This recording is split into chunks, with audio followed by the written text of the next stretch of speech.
This is the Part-Time Economist, and today we're starting a new video series where I answer your questions about joining the military. Now, before I answer questions and start giving advice, I think it would be helpful to share a little bit of my own experiences so you understand where I'm coming from and why I make some of these suggestions that I do. Now, like all young boys, I love doing active stuff. I love being manly. So I always wanted to join the Army, even as a child. But it wasn't really until high school where I seriously considered this as a career choice. I was constantly in the recruiter's office, whether it was Army, Marines, Navy, Air Force. I even tried to email the Coast Guard. But as much as I wanted to join the military right out of high school, I was a very good student. I'm kind of nerdy. So I got a full ride to college. My entire college education was completely paid for through scholarships.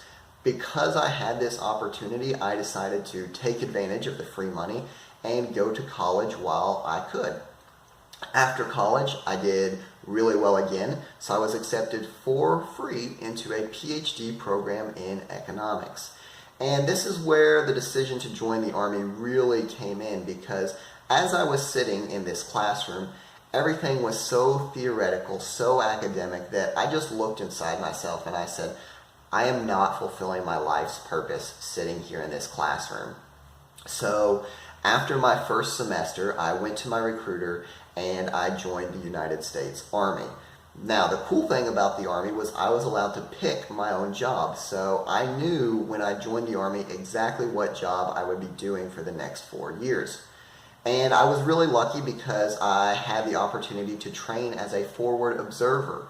This means that when the infantry is walking or going through an operation, if they see any kind of enemy that they can't destroy with just their rifles or their machine guns, they turn to me.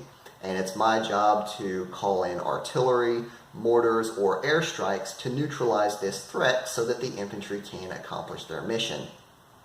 I attended both basic training and advanced individual training at Fort Sill, Oklahoma, and then after that I got to go to airborne school. Now, let me tell you, airborne school is the opportunity of a lifetime. I can still remember that first jump out of an airplane. Just imagine, you're sitting there with all your buddies, you're cramped up inside this airplane wearing all this heavy equipment, it's hot, it's loud, and then all of a sudden the jump master tells you, go! You hand off your static line, you jump out of an airplane into the clear blue Georgia sky, you're all alone, it's quiet, it's cool, it's such a refreshing experience. It's an opportunity of a lifetime, and it's something I'm never going to forget. Now, after airborne school, I went to Fort Bragg, North Carolina, home of the famous 82nd Airborne Division. After being there and training for about 7 to 8 months, I deployed to Iraq for another 8 months. Now, I'll talk a little bit about the deployment later on, but after the deployment, I came back to Fort Bragg, and instead of going back to my old infantry unit, I was moved to a headquarters unit. Instead of calling for artillery and mortars, I had the opportunity to work with computers.